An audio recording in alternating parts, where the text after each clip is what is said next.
Oh, Tito Juan, magandang hapon. Magandang hapon din sa'yo, Daniel. Mukhang kagagaling niyo lang po sa botohan. Kamusta po ang iyong proseso sa pagboboto? Oo, iyo. Kakagaling ko lang sa botohan. At iyon, natagalan sa kaintay dahil sa mahabang pila. Pinauna po kayong pinaboto para sa mga matatanda at may kapansanan? Oo naman, iyo. Pero madami pa rin na nakapilang prioridad ng mga botanteng katulad ko. Dami din pala magpapaboto mga prioridad. Naantok nga ako kakaintay. Kamuntikan na akong mahulog sa aking upuan. Baka po sa susunod na eleksyon, magbaon na lang kayo ng kumot at unan. Baka lang. Kung pwede sa bahay na lang magboto, hindi sana po kayo mag-aantay sa mahabang pila. Tama ka, Dan. Kung sa bahay na lang magboto. Sige tito, papunta na po ako sa botohan sa susunod ulit. Paalam. Oo, sige, iyo. Paalam.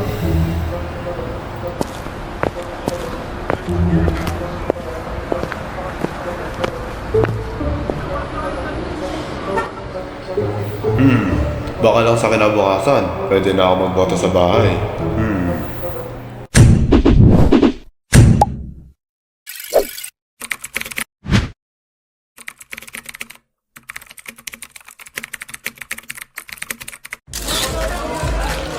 Greetings to everybody. If you have any questions, please ask and I would be happy to assist. I have a question, ma'am. Yes, May I ask, what is e-voting? e-voting, also referred to as electronic voting, is the practice of casting and counting votes in elections using computerized technology. Voters utilize electronic devices like laptops, tablets, or specialized voting machines to pick their preferred candidates or choices instead of traditional paper votes. Next question. Ma'am, I have a question as well. Regarding to electronic voting, what kinds of electronic voting system are there? So, there are 5 types of voting systems. First is a voting system known as Direct Recording Electronic, or DRE for short. These are touchscreen-based devices that records votes straight right into the system's memory and include features like paper audit trails for verification. Second is ballot marking devices, in short, PMDS, that lets voters mark paper ballots by providing text size modifications, voice voting, and accessibility capabilities. Third is internet voting, or e-voting, a type of voting system that allows voters to cast their ballots remotely using a secure website or mobile applications. It offers convenience and accessibility, but raises concerns about security, privacy, and the potential for coercion or manipulation. Fourth is electronic counting systems, or ECS, which utilize optical character recognition, or OCR, technology, which are used in areas where paper ballots are still used to scan and count votes, speeding up the counting process and minimizing errors.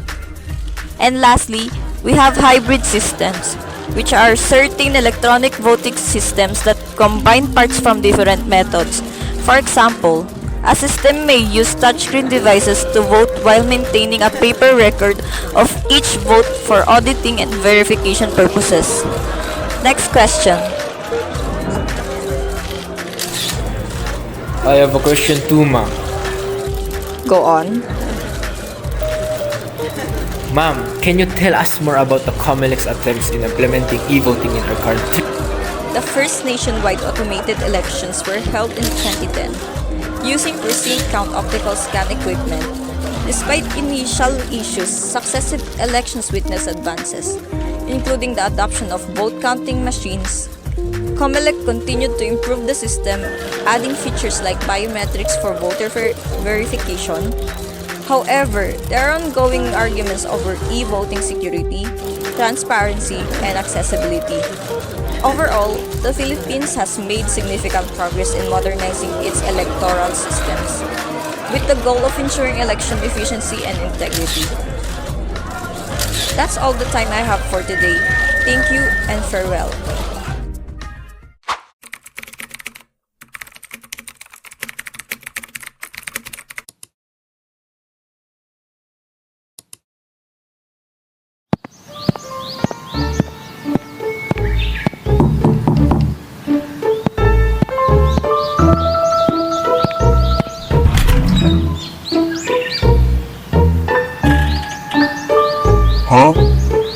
Magandang umaga, Tito Juan. Pwede pong makiram ang iyong computer para magboto? Oo naman, basta huwag mo na sirain. Hahaha, hindi ko naman po sisirain eh.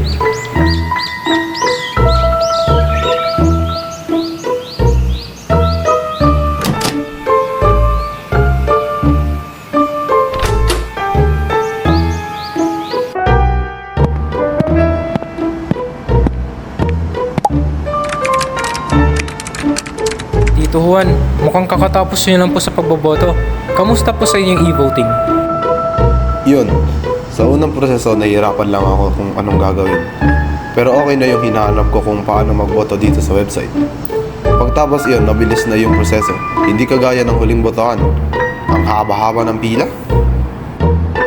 Ayos! Hindi niyo na din kailangan magbaon ng kumot at unan dahil nandito na kayo sa bahay para bumoto. Hahaha. Oo nga, iyo. Tito, patulong na lang kung paano ang iyong proseso. A few minutes later.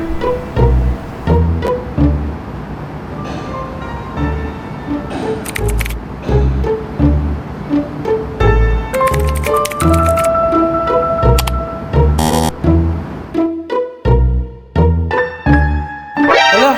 Tito, hindi ko na malagyan ng iyong account sa pagboboto. Siguradong tama ba ang isang sinulat na password at username mo, iyo? Opo, Tito. Nakasulat pa po dito sa papel na to. Hala, baka nakang iyong account.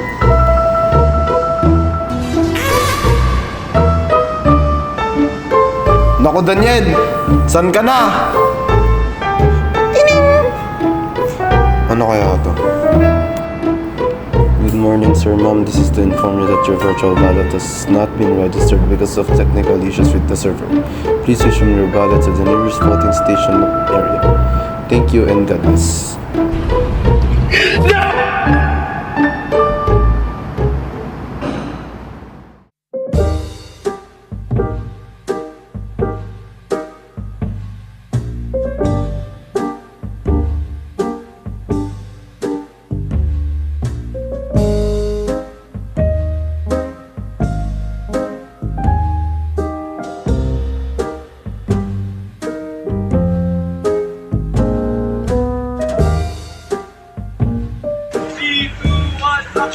No emotion, no emotion. Hindi, ano. Bakit kami?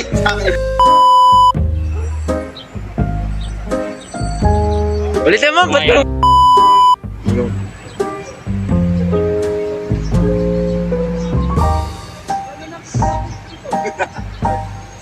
Lola.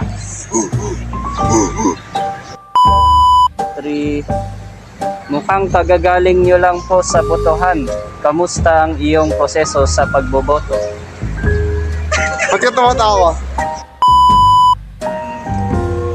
3. Oo, iyo, kakagaling ko lang sa botohan. At iyo. Okay, 1, 2, 3. Oo, iyo, kakagaling ko lang sa botohan. At yon, natagalan sa kahihintay sa mahabang Parang mas maano kapag yung language natin is parang dance moves, parang ganun. Parang random sa ano ngayon.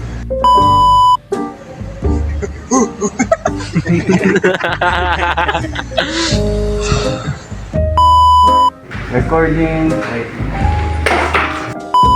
1, 2, 3. Oo naman, basta wag mo lang sirahin. Hehe.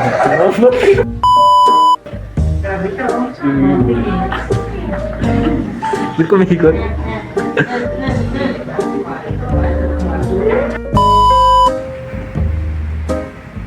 Wait lang. Siya yung gagamit. Lines 1, 2, 3. Yon, sa unang proseso, nahihirapan lang akong... Okay, recording. Lines 1, 2, 3. Hahaha. Oo nga ito. 3. Recording. Okay, recording. Compose ka na. Tapos pause. I-jump. Okay. Tapos hello. Wow.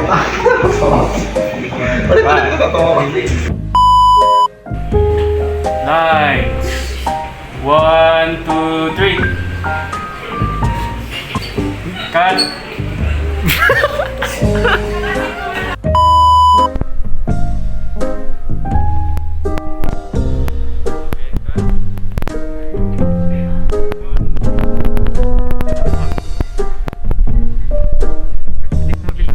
Ano pindot. Ganun ka lang. Okay na yan. Wala? Tapos nagmumukhang ganun lang. Kaganon. Tapos 9. Recording lines 1, 2, 3. That's all the time I have for today. Thank you and farewell. Okay, cut.